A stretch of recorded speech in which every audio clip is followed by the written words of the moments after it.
Olá, meu amigo corretor, minha amiga corretora.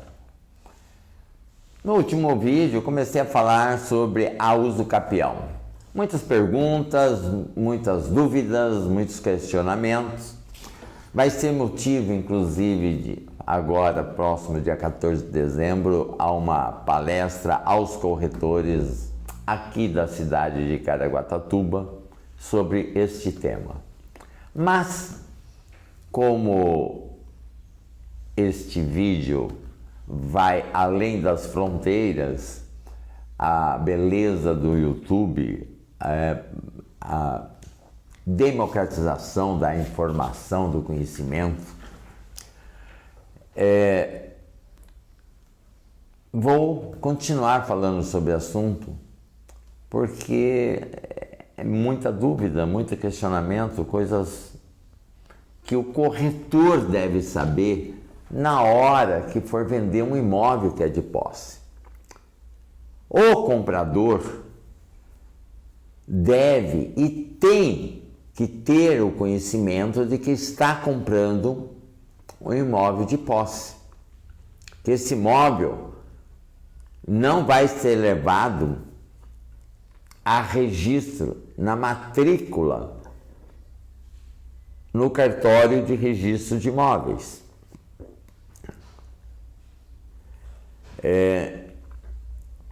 Corretor, corretora. Então, você, na hora da sua captação, uma captação boa, uma captação sadia, aonde outros colegas poderão também vender aquilo que você captou. Marca lá. Tem matrícula?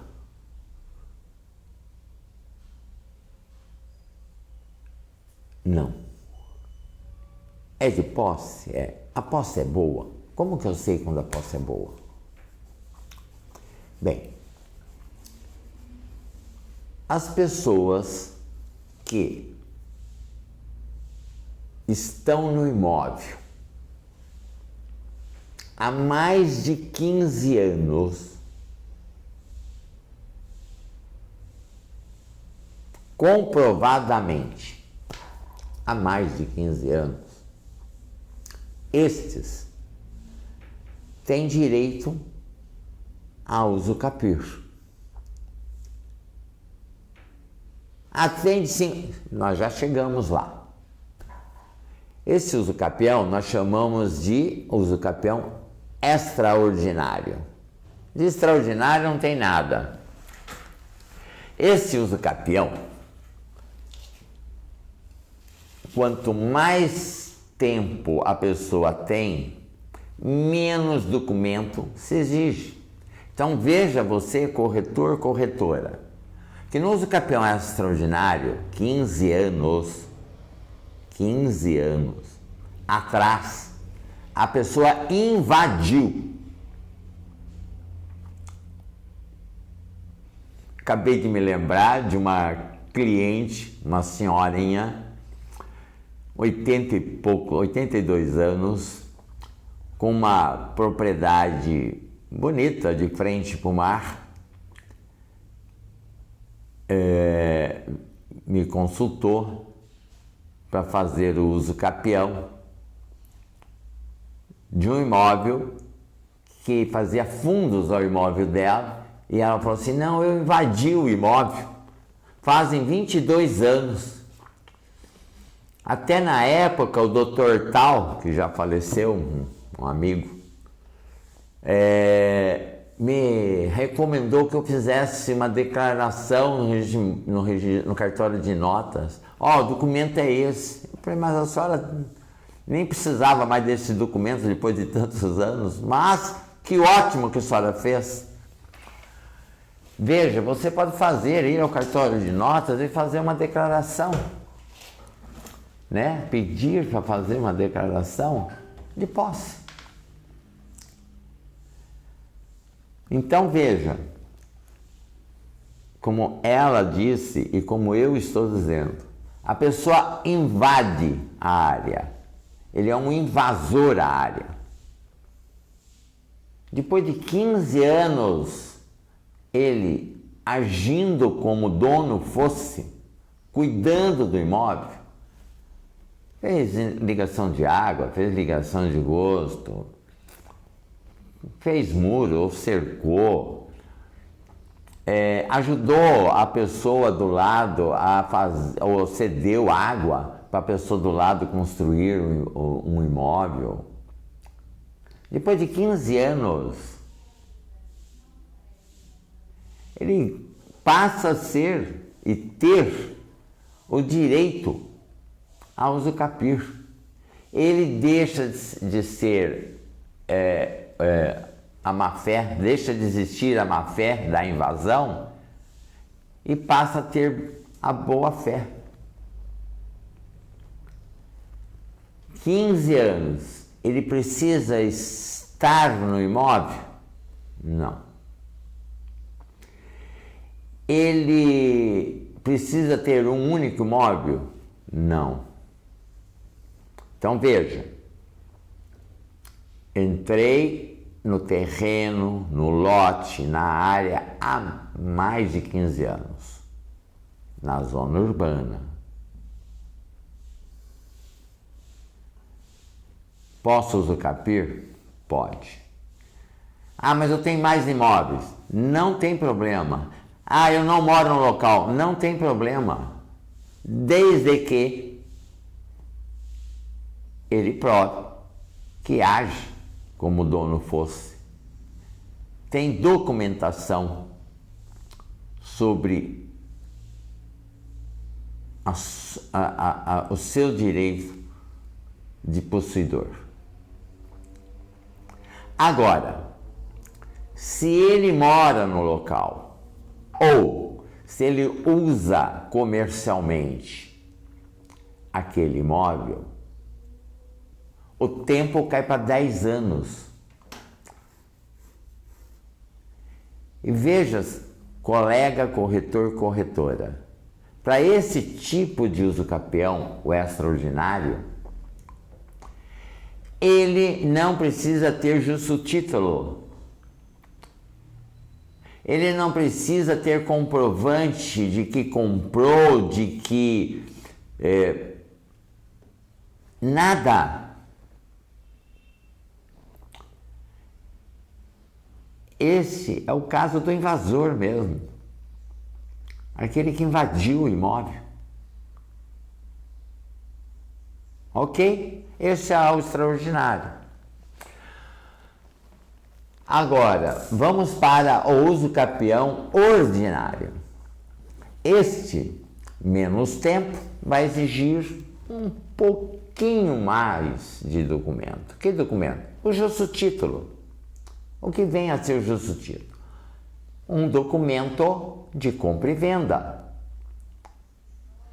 Ah, mas o documento de compra e venda é de direitos possessórios. Sem problema.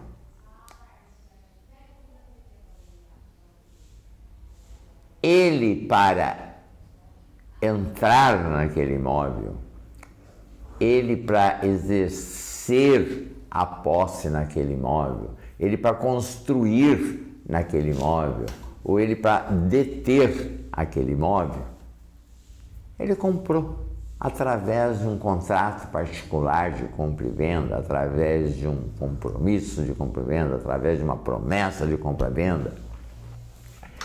Ele comprou. E, com a orientação do corretor e a corretora, ele reconheceu a firma naquele documento. Então veja, o reconhecimento de firma não é só para atestar que a assinatura é daquela pessoa, mas também atesta o tempo que foi feito aquele documento, né? E quem faz isso? Cartório de notas. Isso quer dizer que dá fé pública ao documento. Este documento de compra e venda com firma reconhecida em cartório de notas, daqui a 10 anos, ele pode vir a utilizar para pedir o uso capião. Agora, se ele mora no local, se ele usa o local comercialmente, esse uso capião ordinário, com 5 anos, ele também adquire o direito de uso capir, desde que more no local ou use comercialmente. Pode ter outros imóveis? Pode. Se ele não estiver no local morando ou usando comercialmente, é 10 anos. Se ele mora no local ou usa comercialmente, 5 anos. Tem que apresentar o quê? O justo título. Tem que ter um documento de compra e venda. De preferência, com firma reconhecida. Se não é, com testemunha, né? Tem que estar presente, tem que ser reconhecido como dono, agir como dono, ter o ânimo de dono. Então, corretor, corretora, nós falamos do extraordinário, falamos do ordinário. E agora nós vamos falar do uso capião constitucional, ou alguns chamam de uso capião especial, e outros tantos nomes que existem em cada região. Esse uso capião, aí sim, ele é só 5 anos. A pessoa precisa estar 5 anos. Indiferentemente se tem justo título, se não tem justo título. Esse uso capião está lá na Constituinte. A pessoa que é possuidora de um imóvel há 5 anos, igual ou menor que 250 metros quadrados, morar no local, residir com a sua família no local. Ah, precisa de família? Não. Pessoa é solteira e mora sozinha? Não tem problema. Então veja você, 5 anos, ininterrupto, mansa e pacificamente, ou seja, sem oposição.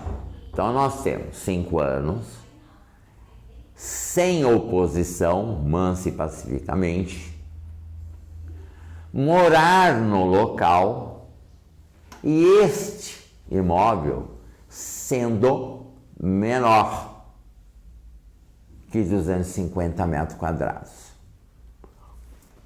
E por conta disso, poucas pessoas se assustam quando a gente fala. Algum tempo atrás eu fiz um uso capião de um apartamento num condomínio edilício vertical em São Paulo. Mas como? É possível? Sim, é possível. Através do uso capião constitucional, especial, ou outro nome que dão, no Brasil afora. É possível? É. A lei não fala, na norma constitucional, no artigo constitucional não fala, é 250 metros, seja de terra, seja de área construída. Então, um apartamento ou uma casa dentro de um condomínio, ou num condomínio de lotes, né? Menor que 250 metros quadrados e possuindo as outras características: mansa e pacífica, sem oposição, 5 anos agindo como dono fosse, morar no local. Só isso? Não, mais um item. Não ter outro imóvel. Sim, não pode possuir outro imóvel em seu nome.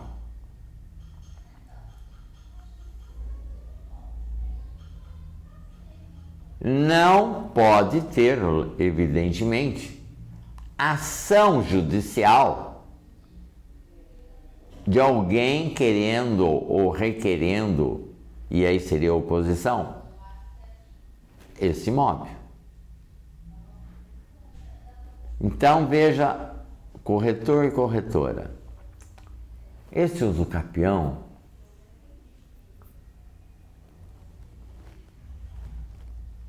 é constitucional. Vem depois regulado na infraconstitucional, na legislação infraconstitucional. Então, você hoje, dependendo da história que aquele possuidor, aquela pessoa que se diz dona do imóvel, você é capaz de dizer se ele tem direito ou não ao usucapião. Eu tenho uma cliente que me procurou agora recentemente, me trouxe um contrato de compra e venda. Essa pessoa comprou um meio lote e o outro meio lote, também na mesma época, foi vendida pelo mesmo possuidor. Ela trouxe o contrato dessa pessoa que vendeu para ela. E essa pessoa comprou de uma loteadora.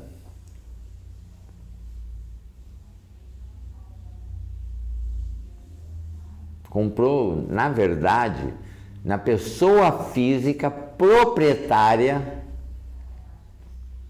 da loteadora pessoa jurídica. Essa pessoa não recebeu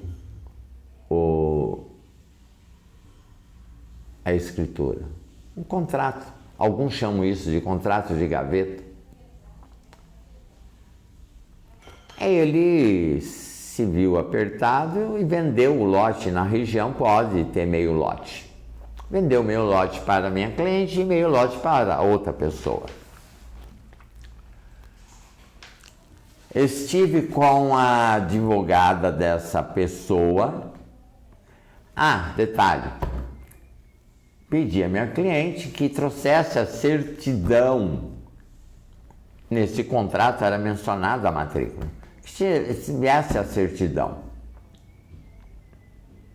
dessa matrícula. Veja, a primeira coisa, e eu vou dar um time aqui desse caso que eu estou contando. A primeira coisa que o advogado, para fazer análise sobre um imóvel, é ter a certidão do registro de imóveis. Se tem matrícula ou se não tem matrícula. Se tem uma transcrição ou não tem uma transcrição.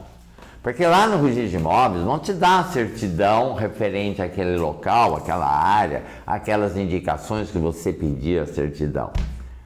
Né? Vai dizer se existe ou não existe. Né? segundo passo é ir à prefeitura, saber a situação daquele imóvel no cadastro da prefeitura, né? Corretor, esse passo você tem que saber, você tem que instruir, você tem que ver se essa posse é boa. Você já sabe, a pessoa invadiu mais de 15 anos, adquiriu a boa-fé e o direito de usufruir. A pessoa comprou contrato de compra e venda há mais de 10 anos. Se mora no local há 5 anos, ganha o direito de usufruir. Ou, se ele comprou ou invadiu o imóvel que tenha as características que acabei de mencionar, 250 metros ou menor, mansa e pacífica sem oposição, não ter outro imóvel, ser menos de que 250 metros, estar no local. Adquire também o direito de usufruir. Então agora, corretor, você tem as condições mínimas de saber se essa posse que você está captando, ela é uma posse sadia. Existir alguma dúvida, vá ao local, converse com os vizinhos, vá à prefeitura, vá ao registro de imóveis. Existem algumas posses que são dentro de loteamentos regulares. Então, voltando ao caso da minha cliente, ela comprou um lote que existe uma matrícula de 10 por 28, aonde a pessoa física proprietária de uma pessoa jurídica loteadora vendeu a uma pessoa A, e essa pessoa A vendeu através de um contrato, compra e vender, essa pessoa A, vendo-se apertada, vendeu para 2 pessoas meio lote. Agora, em dezembro, vai fazer 5 anos. A minha cliente está há 5 anos dentro do imóvel. A partir do ano que vem, ela adquire o direito de usufruir. O usufruir é um especial. O que é mais vantagem? Estive com a advogada do proprietário e ela me pediu para aguardar até dezembro, que provavelmente estaria se resolvendo essa situação. Ora, esta pessoa física, através da pessoa jurídica, vai passar a escritura para essa pessoa que eu intitulei a pessoa A, e essa pessoa A vai fazer um desmembramento na prefeitura para passar para a minha cliente e o vizinho da minha cliente. Ah, mas vai sair mais caro porque tem que pagar 2 ITBI? Sim, mas se isso ocorrer, este é o caminho. O uso capião sempre é a última alternativa. O meu amigo Clóvis me sinalizou que eu tenho que pedir a você que está me assistindo dar o seu like, compartilhar esse vídeo e se inscrever, se você ainda não é inscrito, se inscrever no canal. O canal é Corretor Esclarecido. Eu espero estar contribuindo um pouco com a nossa categoria de corretor. Sou advogado e sou engenheiro civil. Entrei no métier, entrei no ramo, quando comecei a minha atividade como perito judicial, há quase 40 anos atrás. Fui 11 anos perito judicial e por conta disso, contatos com advogado, com juiz, me veio a curiosidade, porque algumas coisas eu não entendia, algumas coisas eu não tinha a extensão do que significava determinado princípio, o desdobramento, a ordem de prioridade ou a condução de determinado tipo de problema jurídico referente ao ramo imobiliário. Sempre, nos últimos 40 anos, estive no ramo imobiliário. Ora como engenheiro, ora como perito judicial, ora como advogado, ora como corretor, ora dando palestras, ora produzindo também curso. Então eu agradeço a você, corretor, corretora, divulgar o nosso canal. E se tiver alguma dúvida, quiser sugerir algum tema, o WhatsApp que está aparecendo aqui é meu e utilize. Eu quero agora agradecer a sua atenção e o meu muito obrigado.